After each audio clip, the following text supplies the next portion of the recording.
ورتل كما كنت ترتل في الدنيا والسماء ذات الرجع والارض ذات الصدع انه لقول فصل وما هو بالهزل۔ اس آسمان کی قسم جو لوٹ لوٹ کر برستا ہے اور پھاڑی جانے والی زمین کی، بے شک قرآن ضرور فیصلہ کر دینے والا کلام ہے اور وہ کوئی ہنسی مذاق کی بات نہیں ہے۔ یہاں زمین و آسمان کی قسم ارشاد فرما کے قرآن مجید فرقان حمید کی حقیقت کو بیان فرمایا گیا۔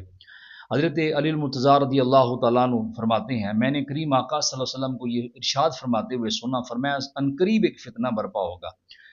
میں نے عرض کی یا رسول اللہ اس سے بچنے کا طریقہ بھی ارشاد فرما دیجئے۔ حضور نے فرمایا وہ کیا ہے؟ وہ اللہ کی کتاب ہے۔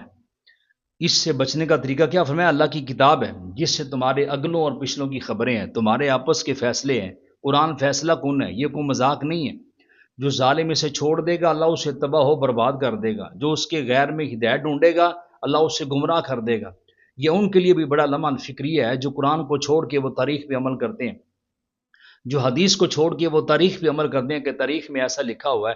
آج بڑے بڑے لوگوں کو ہم نے دیکھا کہ وہ گمراہ ہو گئے۔ اللہ اکبر۔ فرمایا وہ اللہ تعالیٰ کی مضبوط رسی ہے، وہ حکمت والا ذکر ہے، وہ سیدھا رستہ ہے۔ قرآن وہ ہے جس کی برکت سے خواہشات بگڑتی نہیں ہیں، جس کے ساتھ دوسری زبانیں مل کے اسے مشتبہ و مشکوک نہیں بنا سکتی، جس سے علماء سیر نہیں ہوتے، جو زیادہ دہرانے سے پرانا نہیں ہوتا، جس کے عجائبات ختم نہیں ہوتے۔ قرآن ہی وہ ہے جب اسے جنات نے سنا تو وہ کیا بغیر نہ رہ سکے کہ ہم نے عجیب قرآن سنا ہے، جو اچھائی کی رہبری کرتا ہے تو ہم اس پر ایمان لے آئے۔ جو قرآن کا قائل ہو وہ سچا ہے، جس نے اس پر عمل کیا وہ ثواب پائے گا، جو اس کے مطابق فیصلہ کرے گا وہ منصف ہوگا، جو اس کی طرف بلائے گا وہ سیدھی راہ کی طرف بلائے گا۔